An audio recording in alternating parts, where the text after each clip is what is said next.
shit here. Trust me, it's like my brother's here, he's struggling. He's trying to get a job, and he had much job. He was a professor in the college, and he's got degrees, but he's trying to get a job here. And it's he's drinking. The culture here is you work and you drink in New England. It's not just my brother. All these people are my brothers. The people I work with in Vermont, my brother in Maine, and.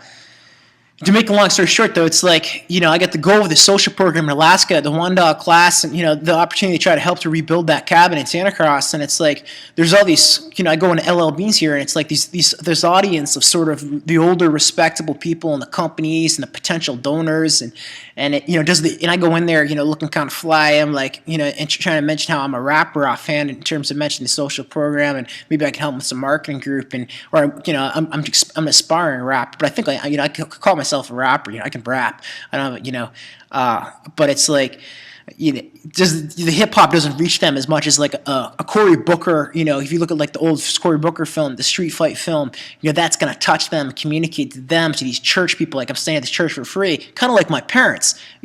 But I'm not staying with my parents for free. But here, in Stowe, Vermont, it's the same sort of thing. It's this upper middle class or whatever. It's the white people, here, and I don't want to just make it racial, but it's it's the hip hop is really the language and the art and the truth of the younger people, the poor people, and it's the street and a little bit of money. Like, I'm in this car that belongs to my folks, and that was kind of how it was before and a different years ago. And it's like, it really insulates you from that truth, and it's that blue fire architecture. You step back in it, but to reach the blue fire architecture and to use that force and that power of, the doctors, the lawyers, the people in City Hall, the people who run the big corporations, and try to speak their language and speak to them. You can't just be some broke guy rapping on the street. And I think anyone who's succeeded in any sort of business anywhere, whether it's music, whether it's writing, whether it's, starting a company,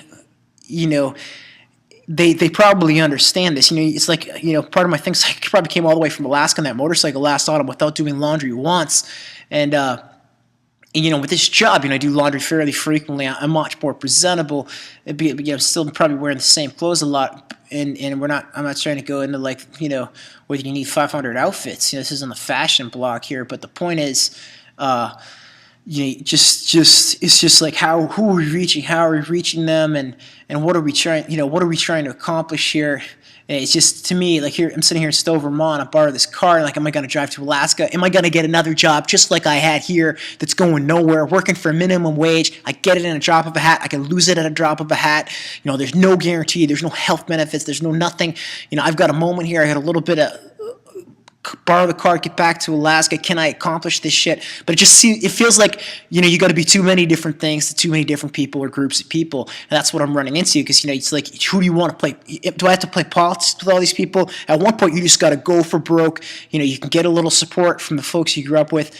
Got to go back, close the storage unit out. Can I ski the trail? Can I rally some people? Can I help rebuild that house in Santa Cross, contribute in some way, and record this, finish the book, have a final product? Can we edit a film? Can we launch a music career in this moment? That's what this shit's about. Make it so your folks can retire, fucking restore the good image that you had before all that shit, the fake shit that went down. And it's like, you got to look good in this church. You also got to look good 2 blocks down, 1 block away in the nightclub you work at, where people are drinking and fucking and all that shit. You got to look good in the street. In some of these towns around here where no one has nothing, it's that hardship. The gas station where there's no money, there's no opportunity. You got to look good at the gas station. You also got to look good at that organic health food store. You got to look good that street. Also that boardroom when you walk into LL Beans and you're thinking about trying to maybe petition them or a company like them for money and for support, and you have to appeal to the people who work there and who've had, the rich people, but the poor too, the people at that gas station, because the people at that gas station, they like to get outdoors and do shit too, and it's like as a music artist, we're trying to reach the women, but I can't. You got to have that edge for the men too, and you have to be the voice of the people, and it's not just talking, the video blog and the radio, whatever, the writing, the hip hop. It's got to be the voice of the people, and that's what I've become. I think effectively what I've become over this this transformation and all my knowledge and all the hardship and bullshit I've gone through the last 13 years to this moment, and I have so many different perspectives and just too much knowledge. Honestly, it's just too much knowledge without going into it, And it's here we are sitting in this church in Stowe, Vermont. And it's just like at the end of the day, you got to face your family, and it's everyone's your family. It's the street, the cities, the country, the world. But it's like you don't want to be a Cory Booker alone campaigning, or Sebastian Schneuli, in Fairbanks on the virtual red carpet of the Yukon Quest starting line. Love is so important. You need the person by your side, and that's the essence of what this whole thing has been about. It's the real fire architecture, the indigenous way of understanding to live, subsistence, to live, without taking too much off of and with the landscape, with the earth. That is very much emblematic of like the female, the tides and the moon, of the aspect of creation, and the male is the industrial, the development, in terms of symbolism, and there needs to be the two in equal balance for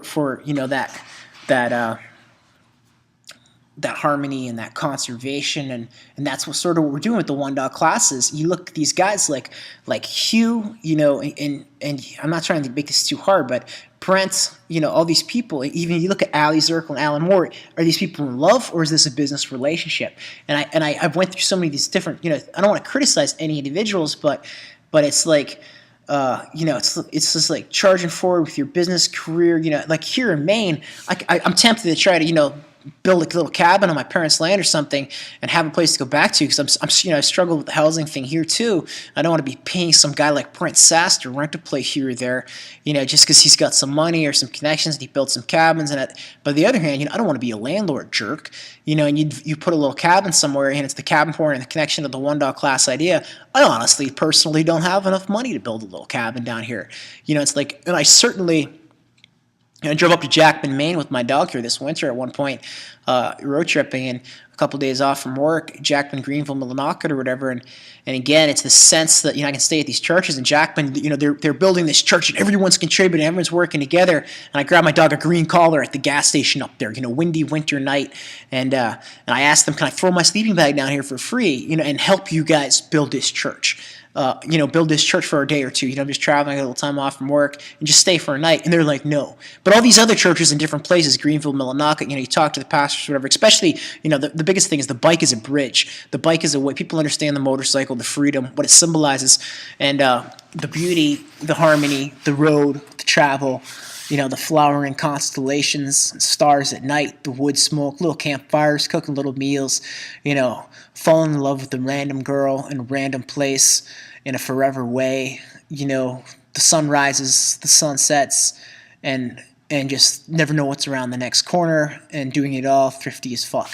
The motorcycle means so much. The symbolism is there, and all of a sudden I'm in this car. It's this different world, this different, but the same poetry, the same music, the same art, the same desire for, just like a wolf on the tundra, just like an eagle in the sky, just like one of those wild horses up in the borderland between Whitehorse and between Alaska.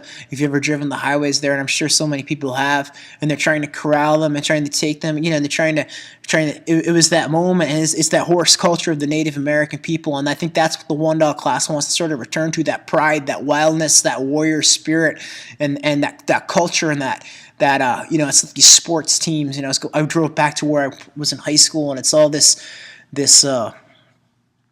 energy, and that's values, competition. That's what we're trying to return to. But again, I'm just looking at this Yukon Quest shit, and it's just like it really saddens to me that I look at the Iditarod and the Quest and these races, and I've gone through all this, and I was wearing the polo shirt. It's just boozer handler. I was all just totally blind to how shit really is. And you work on the fire crews, and you live and sleep and breathe the world of people from the villages, and you can see the other angle, and the culture's been taken from them, and to be able to be in the position where I have the potential to rally people, to return that to those people, and to return that to me, how the dogs were taken from me, how the dogs were taken, and the spirit and the culture and the pride, and to be able to do it in a way that's not bullshit reality TV, that's not Yukon Men, that's not whatever the fuck this Ultimate Survivor bullshit is. What am I going to be, Glenn Beck with a radio show here? Fuck no. I mean, I'm not here to tear these people down, and that's what I'm trying to say.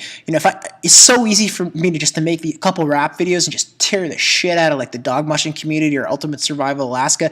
It's not my intent to be like that, or I want to positively encourage the best out of all of these groups to improve and to evolve in a way that's better and that honors the best in the past without tearing them down. But at the same time, if no one is paying attention to a voice that is guiding the light of the masses in the right direction and clearly